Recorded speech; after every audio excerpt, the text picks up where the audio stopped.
but I never really looked at food as such a villain in my life because I never connected the dots that I was using food to regulate my emotional state. Welcome to Collective Guidance with your host, Charla Goodnight. I am so grateful to have you guys here. Thank you so much for joining us. Today's guest is Terry Tateossian. Terry is a fitness trainer, Harvard Medical School certified lifestyle medicine coach and nutritionist, a recovering emotional eater, and then turned certified emotional eating coach. She's a mother of two, specializes in midlife burnout and how to bounce back in life from it. She is the host of fitness and wellness retreats in the Rocky Mountains called the House of Thor, which sounds so delicious. She has hiking, yoga, Pilates, fitness classes, spa services. You guys, these retreats sound like legit, and it's like an hour from Knoxville. So if you've never been to the Smoky Mountains, you should definitely look these up because they sound very delicious. Terry, thank you so much for being here with me today. I have a lot that I want to talk to you about. So thank you so much for joining me. Thank you for having me, Charla. I'm happy to be here. I want to first touch on your journey. So, how did you get to where you're at right now, holding fitness retreats, going to Harvard Medical School with the certified lifestyle medicine coach and nutritionist? How did your journey bring you to this point right now? Well, let me first start off by saying that if you had asked me 10 years ago what I would be doing today, this would be the furthest thing from my mind. It would almost sound like a fantasy because of where I was at a little bit more than 10 years ago. So my first kid I had at 30. I gained quite a bit of weight and could never get it off. I was busy working. I had my own business at the time, and I had zero time, right? My second child I had at 35. I gained more weight at that point. And by the time I was 37, I was still wearing maternity clothes. So, that should give you enough information on what was going on. As far as my frame and my height, just for everybody listening, I am 5'3". And at the time when these things that I'm about to tell you started happening, I was 210 pounds. So I think I did a body scan at one point and it said 50% body fat. So that's where I was at. Now, unbeknownst to me, at 37, everything went to hell. My entire physical health went to hell in a handbasket. And so I started experiencing things like, it was perimenopause, but I didn't know at the time, things like pre-diabetic types of symptoms. I started having extreme panic attacks, anxiety. They told me I had 19 ovarian cysts at one point. I was very tired all the time, very overwhelmed, extremely burned out. Or I thought, right? I just wasn't feeling myself. And then one day, I started having extreme chest pains, and I'll never forget it. I was standing in the kitchen. I had the refrigerator door open, and it just hit me like a tractor trailer. I just started having crazy chest pains and believed at the time I was having a heart attack. There is heart disease in my family. My grandfather passed away from his third heart attack or stroke. And so I immediately thought, oh my goodness, I'm having a heart attack. I need to go to ER. And I did. They took me right away. They did all the tests. They kept me there overnight. And finally they said, there's nothing wrong with you. Here's the Xanax. Go home. You need to lose some weight, by the way. So they sent me off on my merry way. And so, of course, I was kind of agitated and pissed off that I just wasted 2 days of my life having an anxiety attack, right? So that's where my head was at. I didn't change anything because I was like, ugh, that's a fluke. I don't have time for this BS. I'm just going to go right back to all the things I was doing, right? So I was working 15, 16 hours a day. I had 2 children. I was traveling like a maniac, trying to grow a company. I had 40 employees at the time, multiple offices, New Jersey, New York, all over the place on the West Coast. F this crap. But guess what? It was not a fluke because it happened again a few months later. For anybody that's experienced a panic/anxiety attack, it feels so dire. You can't move, you can't breathe. Your chest hurts like a sharp pain in your chest. It happened again. And I was like, oh, well, the doctors made a mistake. There must be something wrong with me. I must be having a heart attack this time, right? And so right back to ER, same thing. They said, why don't you just to be sure, go to a cardiologist, follow up, and I did. And again, they gave me the Xanax. And again, they said, you got to lose weight. You're too fat. And so that time, the second time, it kind of sunk in that this is not a fluke. It's going to continue happening. My lifestyle is not conducive for my health. And I had 2 small children. And so I started getting on the path of figuring out what the heck is happening to me because I never had issues before. I began my investigations. The first person I talked to was an integrative medical doctor in New Jersey. And she spent about 2 hours talking to me about not just my own history. She went into epigenetics. So she started asking me questions about my mom's history, my mother's pregnancy while she was pregnant with me, my grandmother's history, her life story, what her life was like while she was pregnant with my mother, right? I couldn't understand at that time. This was like 13 years ago. Why the heck is she asking me all this stuff? And so she explained, my cells were formed already while my grandmother was pregnant with my mother because there was already ovaries that were being developed. And so all of those experiences somehow lead to me being here today, which is mind blowing when you think about that, right? And when I was done talking to this integrative doctor and telling her all the things that 2 generations of women from the past had gone through, her response was, wow, you have been through a lot. And that's when it sunk in. I froze. My entire body froze in space. And I'll never forget it. I was sitting in my backyard on my kid's swing because that was the place I could get some quiet time. And I just froze and it hit me. What's happening to me is a combination of weight gain, lifestyle, and many, many learned behaviors that somehow I adopted. I was so unconscious about them that I didn't even know I was doing them. And that's when it all began. Yeah, what an experience. So you really had a coming to soul self moment. Yeah. It was incredible because no one really connected the dots for me in that way up until that point. And, 37, 38 years old. And I was point blank told, for your frame and your bone size and your height, 210 pounds is obese. It's really obese.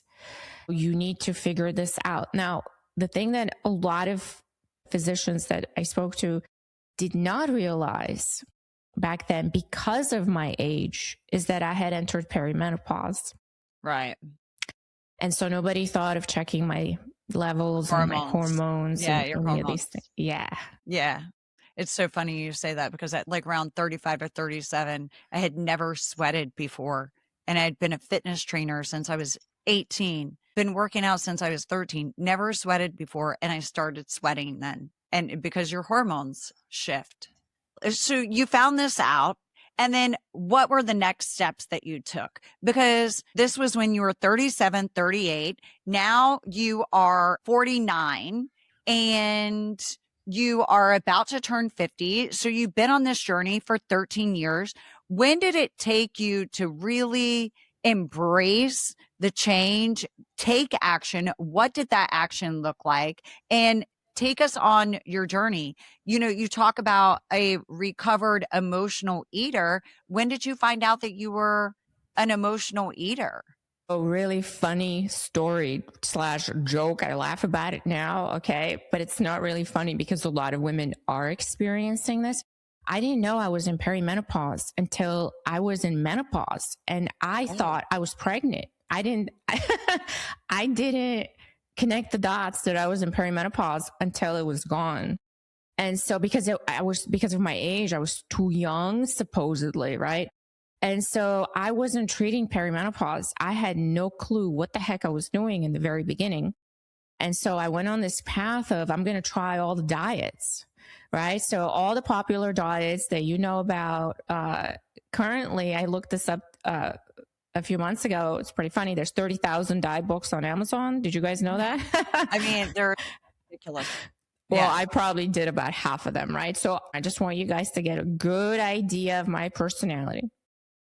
Type A, very hardworking, tons of energy. Like I can keep going 20 hours a day. Okay. I didn't need to sleep. I barely needed food.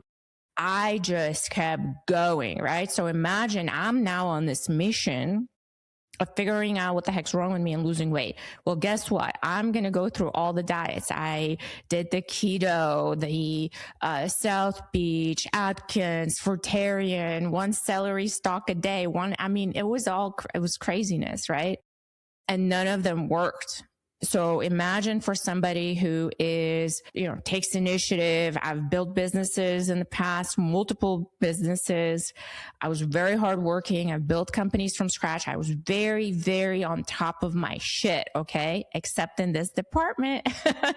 And so I put my focus on, all right, I got to get this weight off of me. Whatever the heck I got to do, I'm going to do it. Right.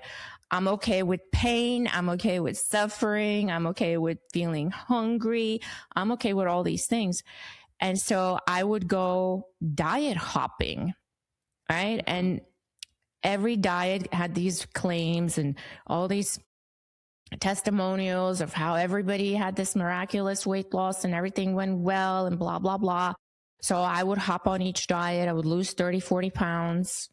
And then shockingly, it would all come back. I mean, now I know, I understand now why. But every time I'd lose weight, I'd give myself a big pat on the back. Hoo-hoo, you did it. Right back to how I was living before. So I didn't keep the diet because it was not sustainable, right? It wasn't a full lifestyle change. Yeah. So then the weight would come back. And so I would be like, oh, that diet didn't work. That diet was shit. Let me try the next diet. So then I would go on the next thing and I would do that. I would lose weight. And so I just kept yo-yoing. And in the course of a year, I must have done, I can't even tell you how many diets. And then finally, I had a little chat with myself and I said, listen, okay, apparently diets don't work and you need to do something differently because this is not working for you. It works for everybody else, apparently, in the marketing and advertising, but this doesn't work for you. You are a special case. You're super broken. You need to do something else. And so I made up my own diet. I decided I was going to find a way to eat all day long. So I would make this giant trough of salad. I mean, like a massive wooden bowl. And I would put all the things in there. I'd put feta cheese, avocados, nuts, all the things. And I just ate that the entire day. Now, I didn't know much about protein intake back then. There was not much on social media about it. There was barely any social media back then. So I wasn't eating that much protein. And then I started writing the Pelotons, which had just come out. I actually had the first generation. I went and I bought the first generation of Peloton. 2013, 2014. Yes. Yeah. And I still have that bike. I love that bike. And I remember the first ride I did, I fell in love with spin. I still do spin once a day, 7 days a week. Love it. So I started with one class. I cried the entire time. I was really out of shape. And I did one class, for a few months. And then I felt really good. I dropped some weight. And then I was like, all right, I'm going to do 2 classes a day now. I'm going to do one in the morning, one at night. And I just went on this just like a maniac. I was just a maniac. At one point, I started doing 3 classes a day. I mean, I've done 4 classes a day, only because I owned an indoor cycling studio, but I love it that much, so yeah, that's a lot. Yeah, I loved everything about it. Yeah. And so I kept doing it, and I did lose quite a bit of weight. So I lost about 40 pounds very fast. My body was screaming for just get this off of me, basically. And I felt really good. And then at one point, I had to have another chat with myself because I was scared, right? From all the previous failures and all the previous times I had gained the weight back. I felt so good. I looked really good because spin has resistance built into it, right? Mm-hmm. So I had a nice shape from, in the legs and in the glutes. I felt good. I had dry body fat, and I was terrified that I was going to do something that was going to bring me right back to being obese again. And so I started looking online. I started looking on Instagram, and I had a friend who had just entered a bodybuilding competition. I started looking at the competitors, and one of the competitors was a coach, and she specialized in women over 40. And I was like, oh, that's me. I want to look like that. Right. And so she had a challenge. She was taking on clients, and I applied thinking there's no way a professional bodybuilder is going to want to deal with me. Right? I never lifted weights. I didn't know what a dumbbell was. I didn't know what a barbell. I didn't know anything. But somehow I got in, and she started coaching me. And in the coaching period of time that I actually was with her for about 10 years, she was my coach for that long. And she said to me, because this is what would happen. This would be the pattern. So I learned about nutrition. I learned about macros. I learned about strength training, bodybuilding, weightlifting, all the things, right? And every 7 months would pass. I'd be doing great. Everything would be fantastic. And then I would fall off the wagon. You would self-sabotage. Yes. And I would binge. And she is actually who told me, you have an eating disorder. And I was like, what? I mean, at this point, I was 42, 43. Mm-hmm. So I was like, what in the heck are you talking about? How can I have an eating disorder?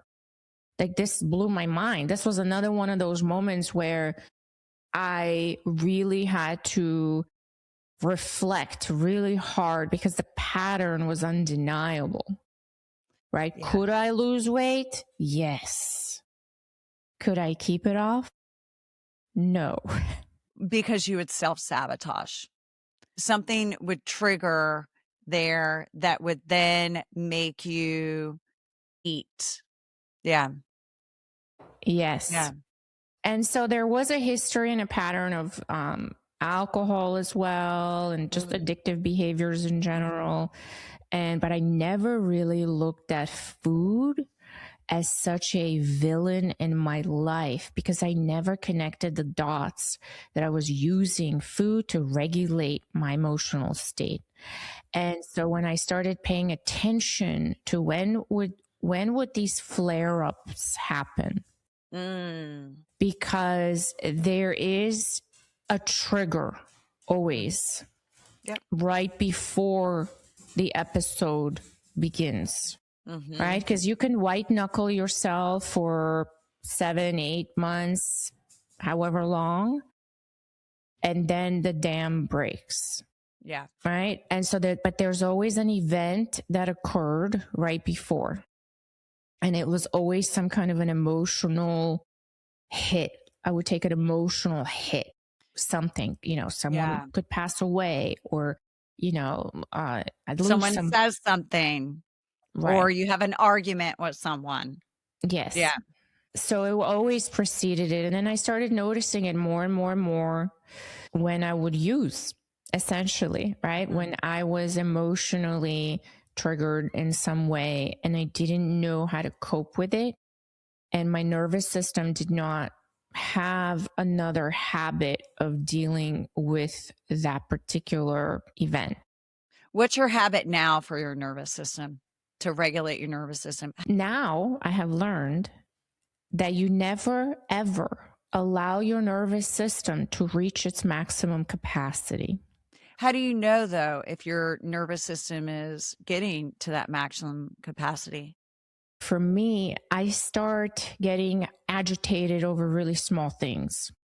So any little thing starts, to feel overwhelming. You start to get snappy. You can't sleep as well. Because when you're in fight and flight, sleep suffers. My digestion starts to kind of get wonky. I get stomach aches, right? And I'm tired all the time. But it's been a really long time since I have felt this, because now I know, because once I get to that point, it's a little late in the game. So you need to manage that on a daily basis. And movement and nutrition are the top ways to regulate your nervous system. Sleep is another one, but sleep is affected by movement and nutrition a lot of times. So you have to get the movement in first in order to get better sleep. So yeah, there's a lot of ways, right? So meditation, yoga, sometimes CBD works really well. Things like that. Connection is another one, right? So if you have a friend who is able to regulate themselves, it's a great way to co-regulate with them, because the nervous system will sync up with that person. Yeah, it does. Your nervous system totally syncs up with other people. I just did an episode about that not too long ago, about how when we walk into a room, our nervous system is attracted to other nervous systems that are regulated and that bring us calm instead of chaos. Yeah, that's funny you say that. Absolutely. And the best part about all this is that when you learn to regulate, you become that person for other people, right? So you become a more grounded, centered person, because it's a skill, right? It really is. And that's what I realized, that we're not all born with this. We have to learn this from someone else. And we have to practice it daily. It's a daily practice, because if we don't practice nervous system regulation daily, then the next day it's just going to compile and it's going to get more dysregulated. It sounds like you really live in your body now. How do you maintain that? How are you maintaining that? And what does living in your body mean to you? Oh my gosh, I'm going to tear up. This is such a great question. This is exactly what I try to convey to everyone that comes to a retreat. And this is the number one feedback that I get. I felt for the first time what it's like to be in my body. Right? And so it's so simple and it's so elementary that we forget what that is, what that feels like to be in your body, because we live up in our heads. All the time. So all those racing thoughts, all the fears, the anxiety, regrets, grief, all of these emotions and this is where emotional eating comes in, right? But all of those thoughts and emotions take us out of our body. And so in order to be in our body, how do we do it? Grounding, meditation, breath work, really important. Box breathing every day. Yoga is an amazing practice to do every single day, specifically for nervous system regulation. And I get a lot of comments from women, well, I do yoga, I don't need to do resistance training. No, yoga is not for resistance. It's not resistance training. Yoga is for your nervous system, yeah. Right? And regulation. And so even if you only do 15 minutes a day, I promise you, you're going to feel so much better.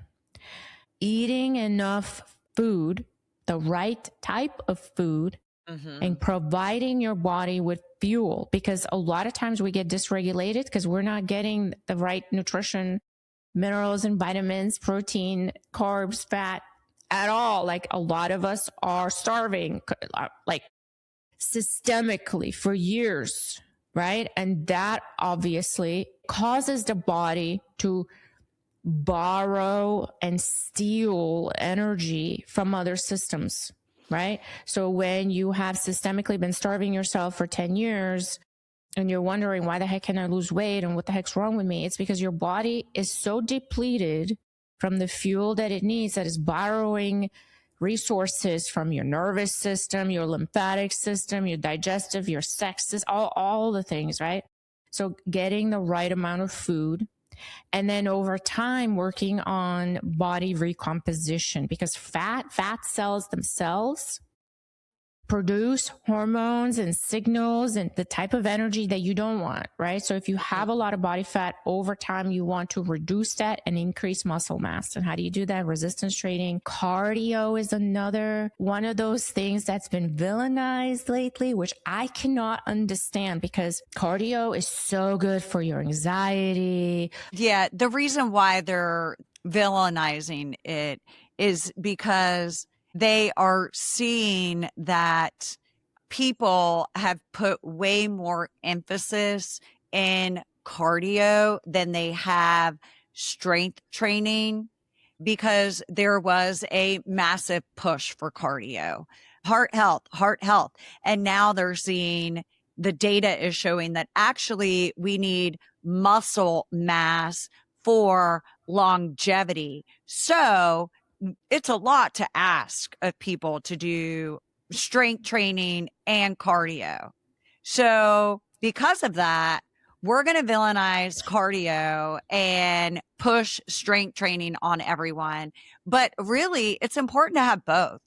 You know, like it's important to have yoga for nervous system regulation, which if to know me is to know I don't like yoga. It's not my thing, but yoga for the nervous system, strength training, heavy weight for muscle building, and cardio for heart health.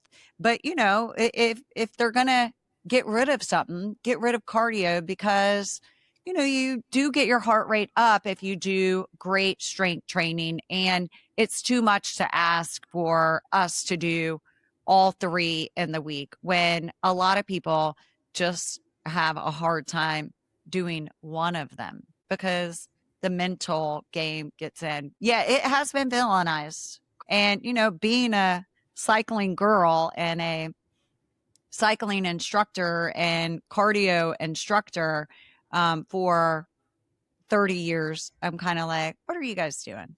You know, but I get it. They got to get rid of something. Yeah, they see, but that's not how I think about it. So with the clients that I work with, everybody gets 15 minutes of cardio I love at a it. That's minimum per awesome. day, Yeah, right? that's amazing. Yeah, yeah, yeah. You have to, Yeah. it's just something you have to do, just like brushing your teeth. You Yeah. can do 15 minutes of cardio on Yeah. the bike, on the elliptical. You could do a little jog. You could do an upcline, treadmill. You could do incline treadmill, whatever you like. Yeah, you can go outside. Yeah. Exactly. And then Yeah. go do a 45-minute strength session. Yeah. And that's an hour a day. You can do that 3 to 4 times a week. And the fact, this is what really gets me, it really ticks me off. The lifestyle that we have created for ourselves as a human race doesn't give us an hour per day to take care of these are basic needs. Well, they're essential for a longevity to make us live longer. Right. You know, like they're essential to make us live longer. Oh, 100%. And something that I try to ask is, well, why don't we audit what your week looks like, right? Because if you cannot find 3 hours a week where you can do 15 minutes of cardio, 45 minutes of strength train, 3 hours a week, let's see what other things are creeping into your day that you feel are a bigger priority than your own health, that maybe we can put them on hold for a little bit, right? And so a lot of times I do see, plenty of time in the schedule for myself, right? So I'll analyze, okay, well, what can I, kind of skimp on? Like maybe I don't get my nails done every week because that takes 3 hours. Yeah, it does. Yeah, it does. Nails and pedicure. Sometimes I'm like, ain't nobody got time for this shit. Yeah, I gotta go. Yeah. Yeah. So things like that. And then over time, I started noticing the pattern, right? I was using food, sugar specifically, as a coping mechanism because I didn't have any other tools to my disposal at the time to regulate my nervous system. So anytime I felt wonky or weird or emotionally dysregulated, I would go for the Nutella jar, and I could eat a whole Nutella jar in one sitting and not understand why I'm gaining weight when I barely ate any real food. Right. And so my insulin levels were all over the place. Blood sugar was all over the place. My body did not know what to do with the jar of Nutella when I wasn't exercising. I barely moved. I sat at a computer and worked all day. It was a mess, right? Yeah. And so once I learned that is my go-to behavior, just like alcohol was another one, right? Oh, I had a long day. One glass of wine turns into 3, turns into, 2 vodkas with a lime and a twist. And now those are not enough. So now I got to have 3 vodkas. And all of a sudden I wake up in the morning and I'm thinking about, do I have enough vodka in the freezer? And like these things just start creeping in because I'm just trying to cope with my overwhelming schedule, my overwhelming lifestyle, the overpacked schedule, the overcommitment to everything except myself, the inability to say no, having no boundaries, having zero skills on how to manage my internal state, right? So it's like a live wire running around out in the wild. And at any moment, I can just hit something that's going to short circuit me. And I got tired of living that way. And I started learning how to do these things. And now I feel like I have these habits, and it's taken me a long time, right? So for everybody listening, it didn't take me 30 days. It didn't take me 3 months. It took years of failing, getting back up, failing, getting back up. Every time I quote unquote failed, I noticed something new, like, so that when I do this thing over here, that thing happens. Or when I don't take care of myself for 3 weeks in a row, don't go to the gym, don't do my cardio, don't do a yoga class once a week. I don't focus on keeping my schedule at a reasonable place, I Yeah. end up having a binging episode. Oh, okay. Connect the dots. Let's try something different next time, and just keep iterating on your lifestyle until you can dial it in. Are you going to have flashes of, oops, I screwed up? Absolutely. Absolutely. And that's life, right? We're not going to be perfect. But what matters is that your awareness is there and you're doing the best that you can in the situation and circumstances that you find yourself in, because it's not going to be perfect. Even if you're a lifetime fitness professional, it's never perfect. No, I mean, I have struggled myself with going to the gym, but I mean, I can teach a class and I can motivate everybody else, but sometimes it's been very difficult to motivate myself. Terry, I want to take a moment and talk about your retreat in the Smoky Mountains outside of Knoxville. Give us a little brief on that and tell us a little bit about that. What do those look like? When are they? How long are they? Yes, absolutely. So we have one per month. February of this year is completely sold out. March is almost sold out. April through October, we still have spots. Most of them are, last year they were completely sold out. You can find all the information on thehouseofrose.com. Most of them are 5 days. There's 5 days of fitness classes, 2 per day, actually. We have vinyasa yoga in the morning, restorative yoga at night. In between, we do have some resistance training, kind of like personal training sessions on teaching women how to lift properly with proper form, how to brace their body, how to use their feet, how to ground themselves during resistance training sessions. We have 3 meals per day. We do hikes outside in the Smoky Mountains, which is gorgeous. Lots of waterfalls and just places to kind of reconnect back to nature and with each other. And yeah, they run Wednesdays through Sundays. And it's the joy and love child of my life. This is, I feel like, what I was meant to do. And that's what we've been doing. We're also coming out with a cookbook of the different recipes and meals that we do at the retreats, because it's one of the most frequently requested question is, when do we get the recipes? So that is coming out this week, actually. And you can find all of that information on www.thehouseofrose.com. Awesome. That's amazing. The retreats sound so much fun. I love fitness retreats. Being a fitness instructor myself, I don't always get to go somewhere and take classes. I'm always the one giving them. So I love going to like Canyon Ranch or Miraval or like any kind of fitness thing that I can to just go and dive in for myself and take that. So that's pretty spectacular that you do that. Thank you so much for coming on, sharing your story, allowing people into your journey of losing an immense amount of weight and gaining your health back and discovering your passion of health and wellness and being able to give that to other people. You guys, if you're interested in Terry's work, you can find her on her website at the House of Rose.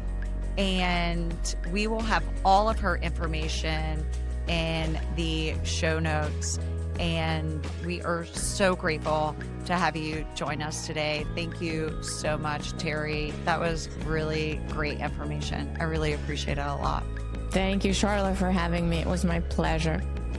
Okay, you guys, if you like this episode, please feel free to share it, hit the like button, give us a comment, and follow us on Instagram. You can also follow Terry at... It's How Good Can It Get?